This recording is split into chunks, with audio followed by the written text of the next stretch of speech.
All right, we are live. It is another Monday morning. It is Reset Monday. And hope everybody had a wonderful weekend. We're slowly getting ourselves into spring.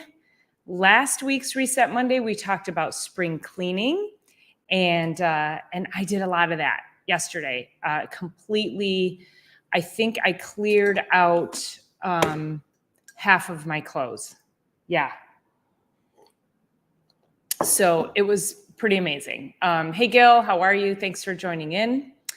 And thinking about, we talked about how these things mentally affect us, the clutter and the things that we hold on to. And so I wanted to come in today and talk about what is your story? So why do we hold on to these things? I know, reset from Easter candy. Yes. So yesterday was actually, we celebrate Orthodox Easter. So I will be celebrating our Easter in about a month. So ours is really late this year, and American Easter was really early. So, hey, Kenny, how are you? Nice to see you. And so I didn't actually celebrate Easter yesterday. I was cleaning out my closets, but I wanted to respect you all, and I knew that enough of you would probably be with your families. And so I thought we'll catch up today, and then we'll catch up next Sunday. So, all right, lots of coffee this morning. So what's your story? The reason I brought up this topic is that, and I told you all this a couple of weeks ago, I did a storytelling competition Saturday. And it was amazing to the crafting of the story. And you'll see where I'm going with this and how it applies to you. And as I go through this, I want you to start thinking about your stories, the things that shaped you, when you think back when you were a kid, or you think back to a birthday or an event or something that may have happened to you while you're growing up. Those are your stories. Think about the things that you tell over and over, positive or negative, because there's a lot of power in that. Whether it's positive or whether it's negative, which stories do you tell over and over, whether to yourself or whether it's to other people or to your kids? So the whole premise of my story was about me going grocery shopping with my mom. I always remember shopping and cooking with my mom, and she used food stamps, and I didn't know they were food stamps. I had no idea what it meant. Had no idea it meant we were poor, but I knew that's how we paid for groceries. And there were oftentimes we would end up in the grocery store, and she wouldn't have enough to pay for the groceries, and then just seeing her, like, this is what I remember at 7, 8 years old, is her frustration, the angst, the anxiety, all of those emotions that came out in her when she was really trying to shield us from her struggles as a single mother. But she couldn't shield us from everything, but it's the memory's still there, right? So even though my mom shielded us from those things and a lot of what she went through, I'm sure I only know a fraction of it. It's the experience. It's us being in those situations and what it did to shape us and shape our minds. And hey, Baptiste, how are you? All the way from Africa. Yes, Baptiste and Food Forest, Howie, all my Canadian friends. It makes me an international channel. So everybody say hi to Baptiste. He's doing amazing things over there in Africa for kids and for his family and his village when it comes to health and wellness and exercise and growing food. So thank you for being here, sir. So your stories, think about them as it's what has shaped you. It's what, so yesterday, I'll relate it to yesterday. I'm cleaning out my stuff and I'm like, why do I have all this stuff? And so the messages that got instilled with me created scarcity. So I have the tendency to hold on to things longer than I should. Relationships, clothing, stuff, And because we equate those things with security, right? We equate those things with, if I get rid of it, then I'm going to be in scarcity. And so scarcity, fear, lack, all of that, that's mindset. And all of that comes from your experiences, maybe the words that your parents, talked about, said to you over and over. Mine were constantly, we can't afford something, or we're going to live in the street. And those are really powerful words. So I know I still carry the messages, and I have to, I go back and forth with myself. I have to really create the awareness of, oh, wait, this is just stuff that was instilled in you. You agreed to believe it when you were a kid, but now I have the power to change it as an adult.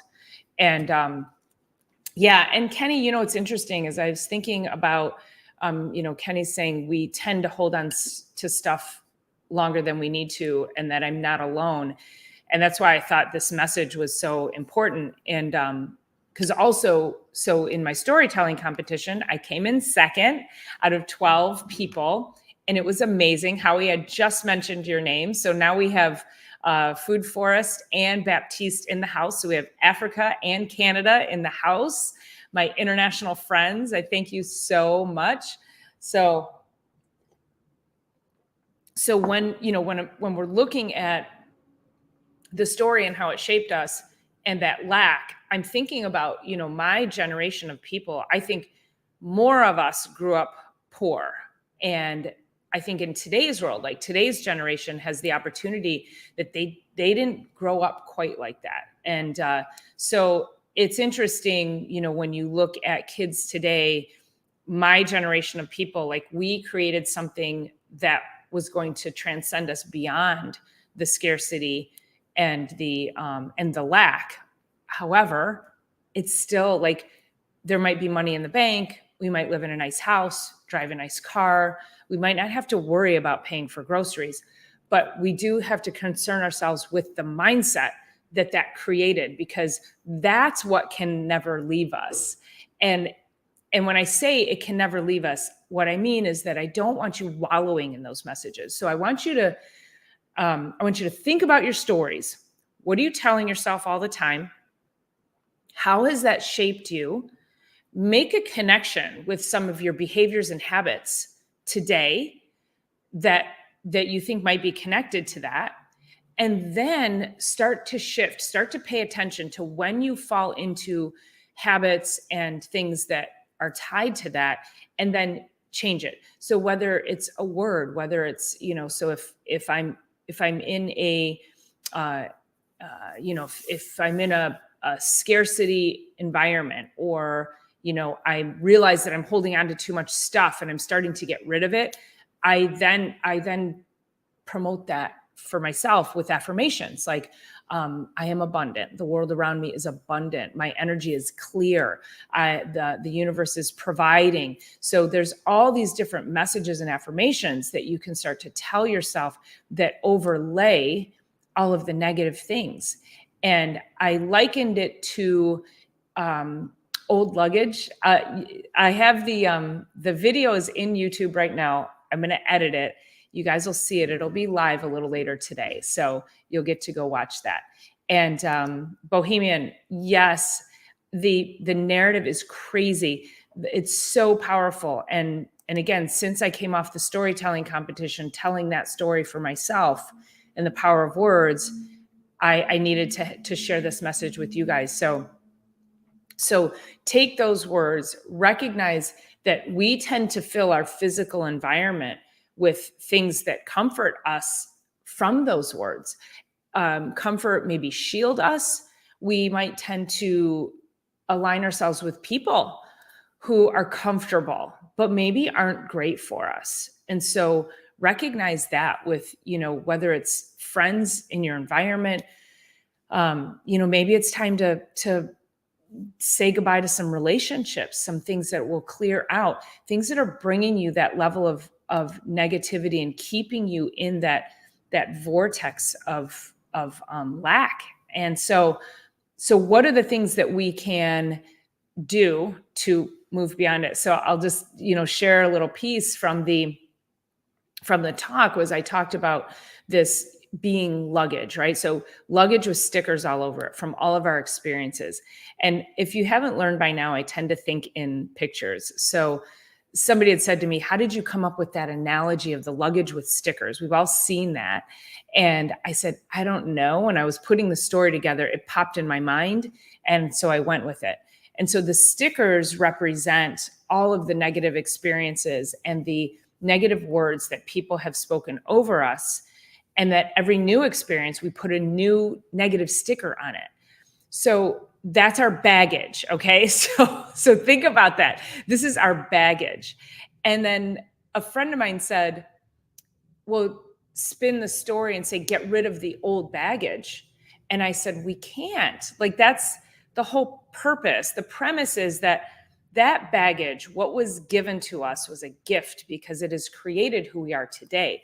It's created our ability to be resilient. It's created our ability to grow beyond what all that negativity is. And so thinking about it in the form of that, with now we get the power, the power to change the narrative, the power to put new stickers over top of the old ones. The old ones are still there, and some of them are going to peek through, right? So you got one sticker here, and you're going to put another sticker over it. And so, you got a little bit of a sticker still sticking out. It's still there. Like, we can't get rid of our shit, right?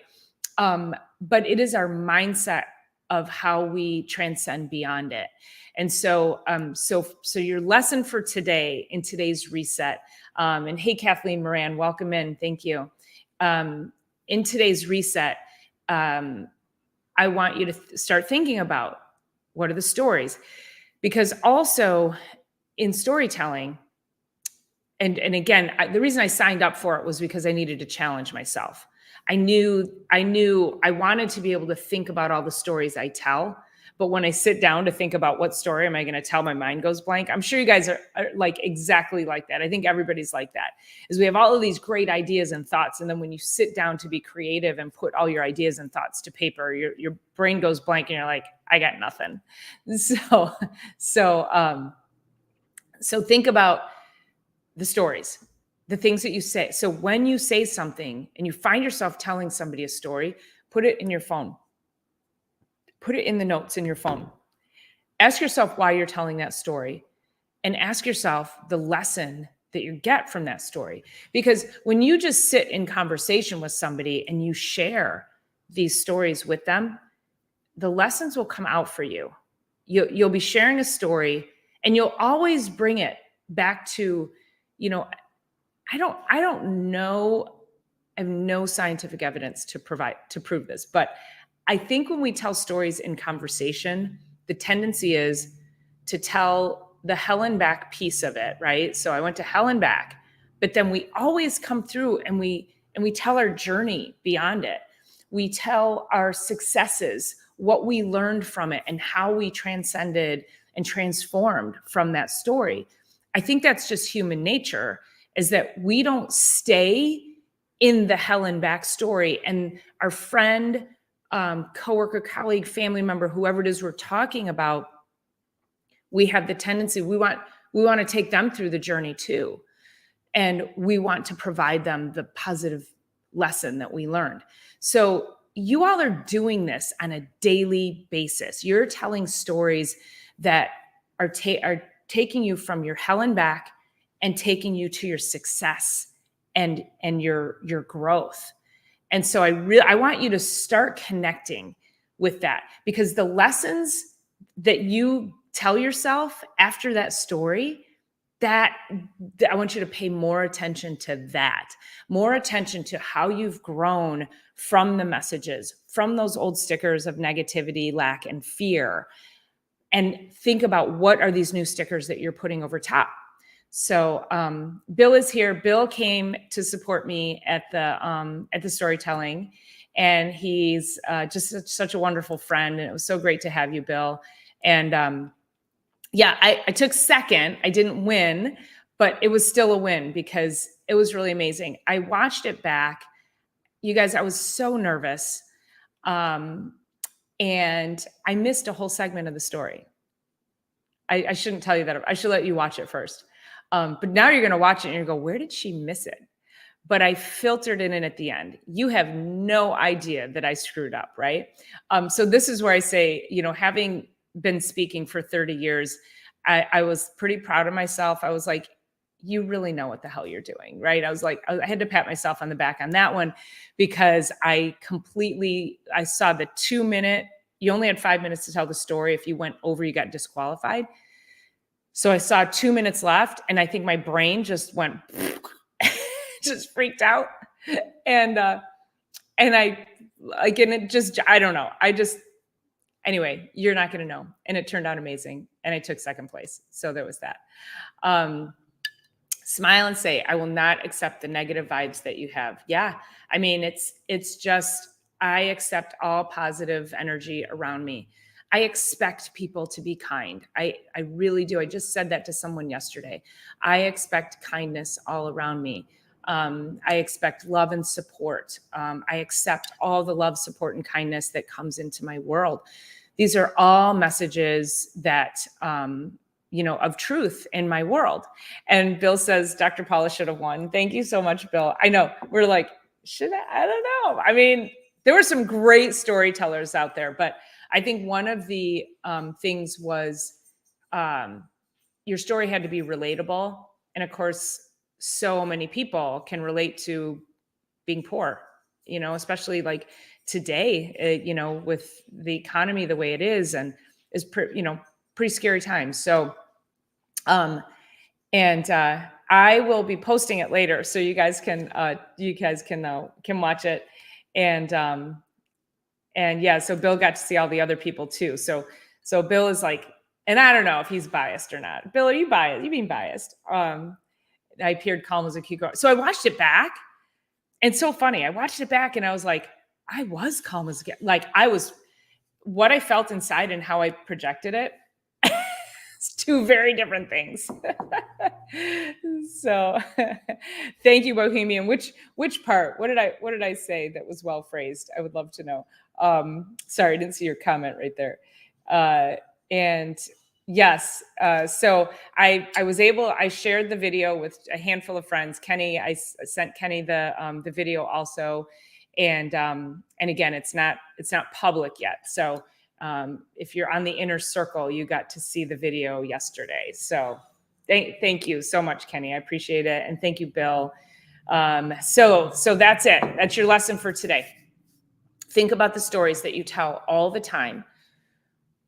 What is the lesson that you tell people from that? And start leaning into those lessons, because we all want to teach. We're all teaching from the heart, and we teach through our stories. And so those are valuable lessons for you to pay attention to and tell yourself more of, and not so much the hell and back piece of it, but what have I learned from it and how can I live the rest of my life through those positive messages? So thank you so much, Kenny. I appreciate it. And thank you for hitting the thumbs up button and sharing this out. So okay. So your assignment today, what stories are you telling? What are the positive messages you get from it? And go watch the video later and please share it out. I would love, there's 10 people on this. If 10 of you shared it out, that would be amazing. I would really love that. And I yeah, I know. Thank you, Bohemian. So I have to go heal the world. People are going to start coming in right now. But thank you all again for being here, supporting my channel, supporting me. I finally hit 1,100. So the more we share out, the more we can grow. And again, if there's anything that you want to hear me talk about, then please just drop me an email and I am happy. I'm here to serve you and help improve your life in some way with the messages that I can provide for you. And thank you so much for being here, Howie. Please go follow Food Forest Permaculture. Just a great channel. Every time Howie speaks, there's like just this authentic brilliance that comes from him. And he's doing great things with growing food and how he affects his community. So go give him a follow for sure. And okay, all right, you guys have an amazing week, and we will catch up Thursday for Chiropractic is Sexy, and then next Sunday we'll be back with our live stream, and I think we might have Dr. Boggs with us. So, all right, have an amazing week, you guys. Talk to you soon. Love you all so much. Mwah.